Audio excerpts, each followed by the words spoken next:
Page number 106 can't hurt me, taking souls. Despite all that, the first hour of Hell Week was actually fun. During breakout, that mad rush of explosions, shooting, and shouting, you are not even thinking about the nightmare to come. You are riding an adrenaline high because you know you are fulfilling a rite of passage within a hallowed warrior tradition. Guys looking around the grinder, practicing giddy thinking, yeah, we are in the hell week, motherfuckers. But reality has a way of kicking everyone in the teeth sooner or later. You call this you call this putting out psychopath ask no one in particular.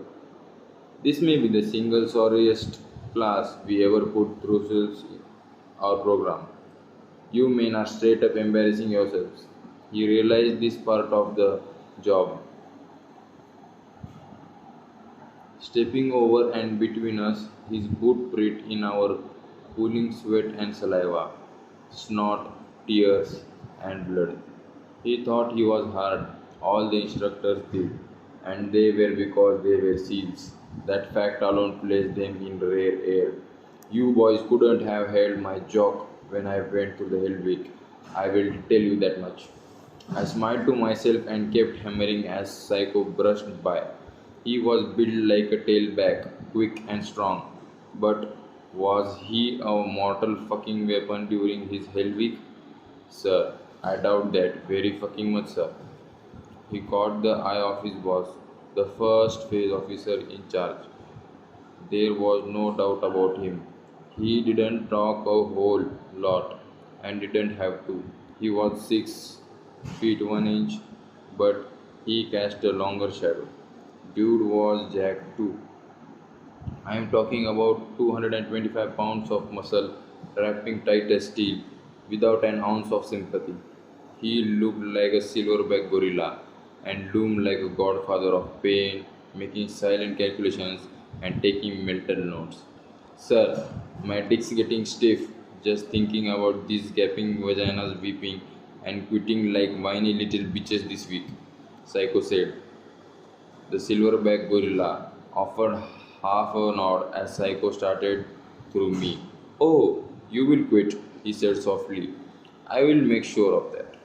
Psycho's threats were spookier when he delivered them in a relaxed tone like that. But there were plenty of times when his eyes went dark, his brow twisted, the blood rushed to his face, and he unleashed a scream that built from the tips of his toes to the crown of his bald head. An hour into Hell Week, he knelt down, pressed his face with an inch of my own while I finished another set of push ups and let loose. Hit the surf, you miserable fucking turds. We had been in birds for nearly 3 weeks by then, and we had raced up and over the 15-foot burn that divided the beach from the cinder block sprawl of offices, locker rooms, barracks, and classrooms that is the birds compound plenty of times, usually to lie back in the shallows fully dressed, then roll in the sand until we were covered in sand from head to toe, before charging back to grinder, dripping heavy with salt water and sand, which ramped up the degree of difficulty on the pull-up bar. That ritual was called getting wet and sandy, and they wanted sand in our ears, up our noses, and in every orifice of our body. But this time we were on the verge of something called surf torture, which is special kind of beast. As instructed, we charged into the surf screaming like senseis. Fully clothed, arms linked, we waded into the impact zone. The surf was angry that moonless nights nearly held high, and the waves were rolling thunder that barreled and foamed in sets of 3 and 4. Cold water shriveled our balls and swiped the breath from our lungs, and the waves thrashed us. This was early May. In the spring, the ocean of Corando ranges from 59 to 60, 63 degrees. We bobbed up and down as one. A pearl strand of floating heads scanning the horizon for any hint of swell we prayed we had seen coming before he towed us under. The surfers in our crew detected doom first and called out the waves so we could duck dive just in time. After 10 minutes or so, Psycho ordered us back to land. On the verge of hypothermia, we scrambled from the surf zone and stood at attention while being checked by the doctor for hypothermia. That cycle would continue to repeat itself. The sky was smudged orange and red. The temperature dropped sharply as night loomed close. Say goodbye to the sun, gents, the SBG said. He made us wave at the setting sun, a symbolic acknowledgement of an inconvenient truth. We were about to freeze our natural asses off. After an hour, we fell back into our six-man boat cruise and stood nut to butt, huddling tight to get warm, but it was futile. Bones were rattling up and down that beach. Guys were jackhammering and sniffling, a physical state revealing the quaking conditions of splintering my minds, which were just now coming to grips with the reality that this shit had only just begun. Even on the hardest days of first phase prior to Hell Week, when the sheer volume of rope climbs and push-ups, pull-ups, and flutter kicks crushes your spirit, you can find a way out. Because you know that no matter how much it sucks, you will head home that night, meet friends for dinner, see a movie, maybe get some pussy, and sleep in your own bed. The point is, even on miserable days, you can fix it on an escape from hell that's real. Hellwick offers no such love, especially on day one, when an hour in they had us standing, linking arms, facing the Pacific Ocean, wading in and out of the surf for hours. In between, we gifted soft sand sprints to warm up. Usually, they had us carry out rigid, inflatable boat or a log overhead, but the warmth, if it ever arrived, was always short lived because every 10 minutes they routed us back to the river. The clock ticked slowly that first night as the cold slipped in, colonizing our marrow so thoroughly the run stopped doing any good. There would be no more bombs, no more shooting, and very little yelling. Instead, an area quite expanded and deadened our spirit. In the ocean, all any of us could hear were the waves going overhead, the sea water we accidentally swallowed roiling in our guts, and our own teeth chattering. When you are that cold and stressed, the mind cannot comprehend the next 120 plus hours. 5.5 days without sleep cannot be broken up into small pieces. There is no way to systematically attack it, which is why every single person who has ever tried to become a SEAL has asked himself one simple question during their first dose of self torture: why am I here?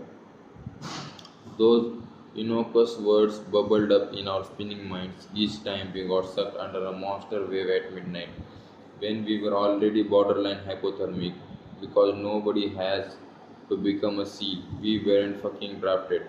Becoming a SEAL is a choice, and what's that single softball question revealed in the heart of battle is that each second we reminded in training was also a choice, which made the entire notion of becoming a SEAL seem like masochism.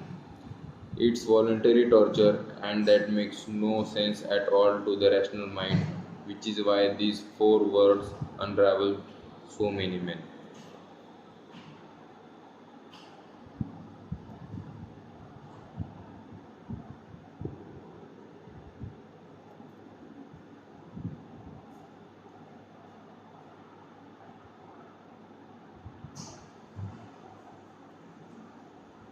The instructors know all of this, of course, which is why they stopped yelling early on.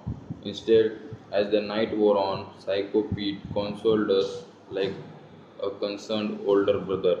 He offered us hot soup, a warm shower, blankets, and a ride back to the barracks. That was the bait he set for quitters to snap up, and he harvested helmets left and right. He was taking the souls of those who caved because they couldn't answer that simple question. I get it. When it's only Sunday, you know you are going to Friday, and you are already far colder than you have ever been. You are tempted to believe that you can't hack it and that nobody can. Married guys were thinking I could be at home, cuddled up to my beautiful wife instead of shivering and suffering. Single guys were thinking I could be on the hunt for pussy right now. It's tough to ignore that kind of glittering lure, but this was my second lap through the early stages of BUDS. I had tasted the evil of Helvig as part of Class 230. I didn't make it, but I didn't quit. I was pulled out on medical after contracting double pneumonia. I defied doctor's orders three times I defied doctor's orders three times and tried to stay in the fight, but they eventually forced me to barracks and rolled me back to day 1, week 1 of class 231.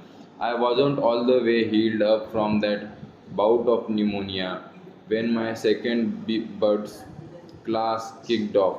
My lungs were still filled with mucus, and each cough shook my chest and sounded like a rake was scraping the inside of my alveoli.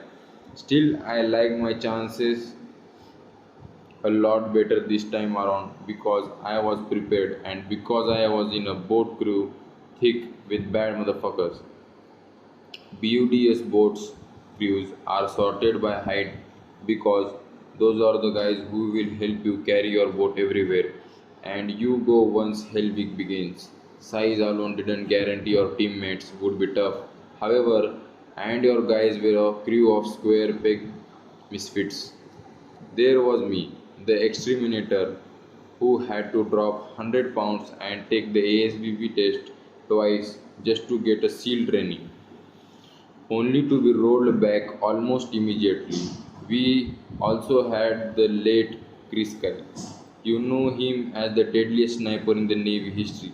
He was so successful, the Hajis of Fallujah put an $80,000 bounty on his head and he became a living legend among the Marines.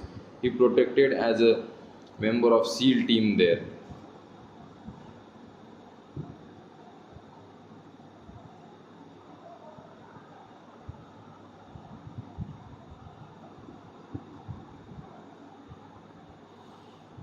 He won a Silver Star and four Bronze Stars for valor, left the military, and wrote a book, American Sniper.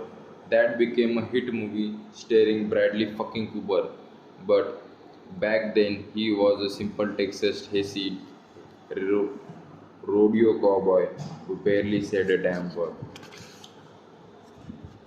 There, there was Bill Brown, aka Freak Brown. Most people just call him Freak, as he hated it because he had been treated like one his whole damn life. In many ways, he was the white version of David Goggins. He came up tough in the river towns of South Jersey. Older kids in the neighborhood bullied him because of his cleft palate or because he was low in class, which is how the nickname stuck. We got into enough fights over it that he eventually landed in a youth detention center for a 6 month stretch. By the time he was 19, he was living on his own in the hood, trying to make ends meet as a gas station attendant. I wasn't working. He had no coat and no car. He commuted everywhere on a rusted out 10 speed bike, literally freezing his balls off. One day after work, he stopped into a Navy recruitment office because he knew he needed structure and purpose and some warm clothes. They told him about the seals and he was intrigued, but he couldn't swim. Just like me, he taught himself and after three attempts, he finally passed the seal swim test. Next thing he knew, Brown was in BUDS, where that freak nickname followed him. He rocked PT and sailed through first phase, but he wasn't nearly as solid in the classroom. Navy SEAL dive training is a tough intellectual and is physical, but he scraped by and got within 2 weeks of becoming a BUTS graduate when, in one of his final land warfare evolutions, he failed reassembling his weapon in a timed evolution known as weapons practical. Brown hit his targets but missed the time, and he flunked out BUDS at the bitter end. But he didn't give up. No, sir, Freak Brown wasn't going anywhere.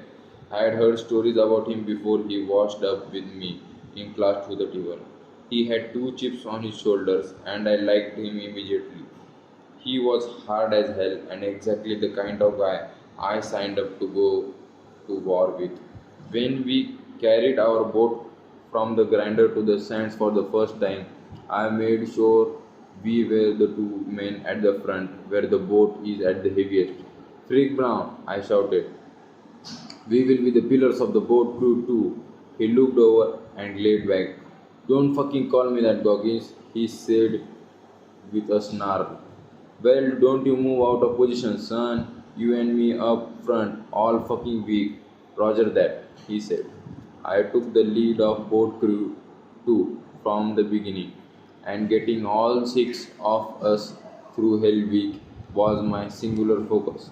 Everyone fell in line because I had already proven myself and no just on the grinder. In the days before Hell Week began, I got it into my head that if we needed to steal the Hell Week schedule from our instructors. I told our crew as much one night when we were hanging in the classroom, which doubled as our lounge. My words fell on deaf ears. A few guys laughed, but everyone else ignored me and went back to their shallow ass conversations. I understood why. It made no sense. How were we supposed to get a copy of their shit?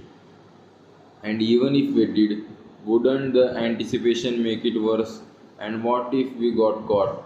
Was the reward worth the risk? I believed it was because I had tasted Helbig. Brown and a few other guys had too, and we knew how easy it was to think about quitting when confronted with levels of pain and exhaustion you didn't think possible. 130 hours of suffering may as well be 1,000 when you know you can't sleep, and that there will be no relief anytime sooner. And we knew something else too. Hell Weekend was a mind game. The instructors used our suffering to pick and peel away our layers, not to find the fittest athletes, to find the strongest minds. That's something the quitters didn't understand until it was too late.